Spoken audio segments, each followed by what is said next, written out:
Hi you guys, it's Janae, not Jazane, and welcome back to my channel. I haven't done that in so long. If you're new here, hello, my name is Janae.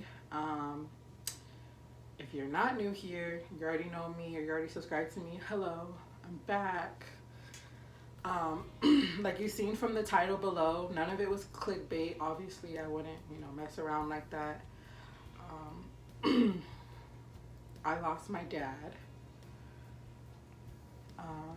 3 days after my 21st birthday. My birthday is on August 31st, and I lost him September 3rd, 2019, last year. And that's like the main reason why I left YouTube in the first place. After losing him, it was really, really hard to, because I knew I wanted to come back and explain to you why I even been gone. But even for a week, because I was, posting consistently, like twice a week, maybe 3 times a week, I'm not really sure. I was posting a lot to not posting at all, so I wanted to explain to you guys why. And every time I would try to explain, I would sit down and try to explain it. I would, either break down, start crying, or I wouldn't make sense, or it was really hard for me to edit. But this time around, I'm going to push it through. I'm going to talk about it, and this is going to be the last time I talk about it. I don't want to bring this up anymore. It's very emotional for me. I mean, of course, he's my dad. But, yes, I lost my dad last year, September 3rd. He passed away. He had diabetes. I'm not really too sure like what kind of diabetes and stuff. I did know, but I purposely kind of forgot.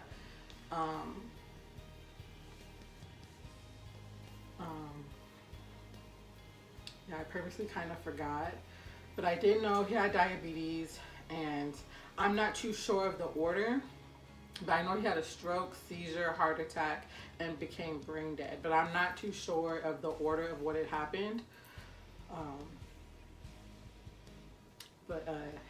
Yeah, the very last time I spoke to my father, my dad, was on my birthday, and he sounded fine, normal. I mean, normal that I knew. He sounded fine, and I think the day after that, I'm not too sure. I think the day after that, I'm looking all over Facebook, and everyone's like praying for Lawrence, and that was my dad's name. Prayers for Lawrence, and Lawrence this and Lawrence that, and I'm like, okay, like what's going on? So I'm calling people, and no one's really answering. And I'm calling my dad's side of the family, and no one's really answering me. And I believe the very first person who answered me was my auntie Bridget. Shout out to her, seriously, because yeah, just shout out to her. She knows. She definitely knows why, but shout out to her. She was the first person to answer me and explain to me what was going on. Of course, I was trying to make it to him as fast as I could. I live about 2 hours already. At the time, I lived about 2 hours away from him. So, and he was even further than that. So, and I don't have a car or anything. So I had to figure out a way to get to him. Bridget, again, shout out to her. She drove from her house, which is about 2 hours away, probably like farther than that, drove all the way to me to go take me to my father. And I was with him pretty much for the next few days after that. And unfortunately, no, obviously he didn't make it. Again, I also want to shout out BB, Sierra. I want to shout out my sister, Janea, and I also want to shout out my mom. Because on my dad's side of the family, I was the only one there from my mom's side. Obviously, all my dad's side of the family was there. My stepmom's side of the family was there. But I don't really know anyone, because my mom raised me, my dad didn't. I know them, but I don't know them, so, again, shout out to them 3, because they came, just to be there for me. And all 3 of us was there for the last, I remember, he passed away at 8:30, and we left either at 6:30 or 7:30. So after we left the hospital that night, he was still, with us, kinda.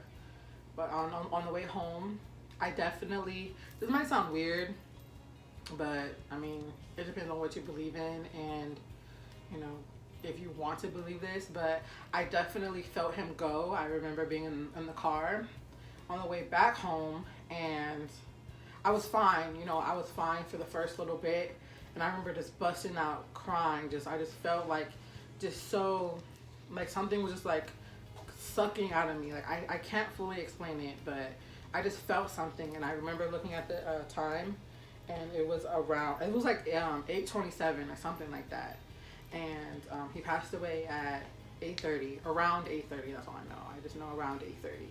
So I definitely felt him go. The next morning, I called my stepmom and I asked her, like, what the how he was doing, and she told me, like, yeah, he passed away last night. So from that process, from then, literally till now, my life has not been the same. I left my job, I left my home, I left my friends and my family that I knew of, and to go stay at my dad's house for a little bit. And at first it was a little bit, I don't want to say rocky. I felt kind of comfortable, but again, I never been at my dad's house with him not there. Like I'm with my my stepmom and my stepsisters and my my real sister, but I never I was never there without my dad. So it felt weird, and I was living there, so it definitely felt weird. And me being at that house, and I could say it was even more hard to sit down and explain to you guys what happened, because now I'm trying to explain it to you in his house. So I definitely, like, that wasn't easy. That wasn't easy. Now, if you're wondering where I'm at my granny's house now on my mother's side. So that's why, I don't know, I just feel good. Like, I'm in a good space. I'm with my mom side of the family. So I have to say right now, I am okay. But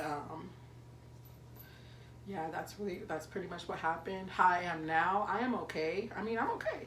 I'm just okay. Like, my dad is gone. So, it's not something that you really get used to. It's just something that becomes normal. So, yeah, I don't want to say I got used to it, because you don't get used to it. You just don't get used to him, your dad not being there. But it's my new normal now. My dad's not here, so this is my new normal, and I'm kind of dealing with it.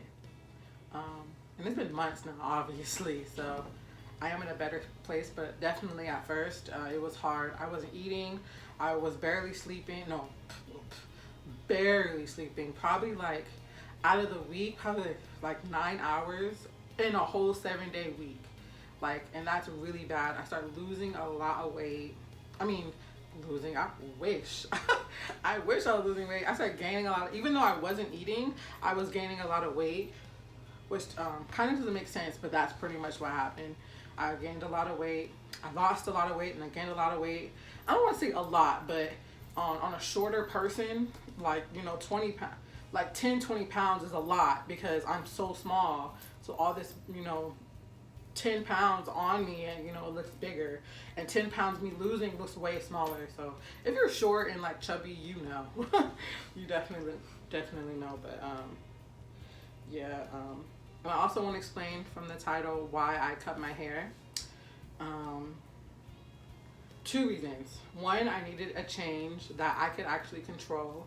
Again, you guys, I lost my dad. I'm moving into a new place, a new city, with people that I really barely know, so, and I'm trying to get used to that, and all these changes around me, I can't really fully control. It's just happening. So me wanting and cutting my hair and stuff, it was something that felt good, like finally a change, a massive change, because like you know, a black girl's hair is everything. And my hair is really long, you know, for the most part, it was really healthy. I mean, I was dyeing it, but it was still healthy. Um, so it was something that I just needed to do for myself. And, you know, I'm not saying it looks the best. I'm not saying it looks the best on me or it looks the worst. But when I look in the mirror, I feel happy that I got to do something that was a change in my life that's big, that I can control. So, yeah, and I enjoy my haircut a lot. I'm enjoying the process of it growing back. It's growing back relatively quickly. And the second reason, the reason why I cut my hair is because I kind of fell out of love with it. I was in love, addicted to taking care of my hair, and I definitely still was, but it was like a different kind of love. Like I want to say lazy, but I was like, oh, I gotta, wash day, and oh, I gotta do this to it, I gotta do that to it, and I'm already stressed out, with my family and all that stuff, and then my hair. And if any black girl knows that it's a lot taking care of our hair, especially if you're stressed out. Like imagine you being stressed, not wanting to get up to eat or nothing, and then your hair looks crazy, and a part of our appearance is our hair. We are, I don't want to say we are our hair, but it's part, of who we are. So, yeah, I think me cutting it off was like finally, and I still very much am. Like I don't have to, even now, like my wig, because obviously this is a wig, me putting on my wig is way easier than how I used to put on my wigs, because I don't have to braid down my hair, I have to lay my hair down. My hair is short enough for me to literally like slick it back and me put it on. So, like I'm not even wearing a wig cap or anything. So, yeah, that's pretty much the two major things that was going on in my life. My dad passing away and me cutting my hair. I hope I definitely covered a lot of stuff, because I do not want to talk about this again. I do not want to film this again, and I just want to move on. I want to, have girl topics. We talk about girly stuff and confidence, and I want to do makeup with you guys. I got a whole bunch of new makeup, and not a whole bunch, but some. So much stuff. I got a new wig. Like I have all this positive stuff now that's going on in my life that I want to talk to you guys about. And in these last, I don't know how many months it's been, but 6+ months, I matured a lot. Like I've always been on the mature side. I have a old soul, but I definitely matured even more. And I want to share that with you. I want to have this journey with you. I want to have my hair journey with you. I want to be positive and lose weight, and all this stuff with you guys, because you guys make me happy. You guys make me happy. You guys make me happy, and I really don't want to leave you guys again. I don't want to stop doing YouTube again. It makes me happy. Editing, sitting down, talking to you guys right now and not crying makes me happy. Editing makes me happy. Posting makes me happy. The little comments that you guys put under the comments make me happy. You guys DMing me, or I had, I don't want to call them fans. I don't know what to call you guys yet, but I had my subscribers literally sending me, my family. I had you guys were sending me videos of you watching me on your TV, like I never, in a million years would think that would happen. That's why I knew eventually I would have to come back and explain to you guys what happened, because you guys, supported me when y'all don't have to. You guys don't know me personally, you don't even know half of my life, barely, like little to anything, even what all I told you. There's so much that happened in between all that, but the fact that you guys are still waiting for me, that's amazing. You guys are still supporting me, and you guys, for the most part, you guys know on social media that my dad has passed away, because it wasn't a secret. I did post it on my social medias, and people that I don't even know, subscribers who reached out to me. So like I said, you guys make me happy, and I don't want to leave you guys again. So with that being said, I'm gonna go now. That was my truth. And yeah, I have a lot in store for my YouTube. Um, if you guys have any other questions about what happened, if I'm comfortable enough, I will only be responding to them in my comments. So if you guys want to ask me anything, put it in the comments. Don't ask me on social media or anything. Please, please don't. Um, and yeah, again, like, comment, and subscribe. Do the thing. Comment down below, guys, of what you guys want to see next. And oh, and also one more thing, really, before I go. I know that a lot of people watching this I don't know how many people are going to be watching this, but there could be someone watching this who did lose a relative, who did lose their dad, and you might feel alone because there was a portion that I definitely did. You guys can DM me on either Twitter or on Instagram. I put them in the link in the description down below, and you guys can hit me up for advice and things like that. But yes, because I definitely don't want no one doing that alone, because that, I know it was hard for me, and I don't really want anyone, especially if you're supporting me and stuff, I don't want y'all to go through that alone. So you guys can, hit a sister up, and I'll be there, definitely. But yes, with that being said, and without further ado, bye. I need an outro. Bye.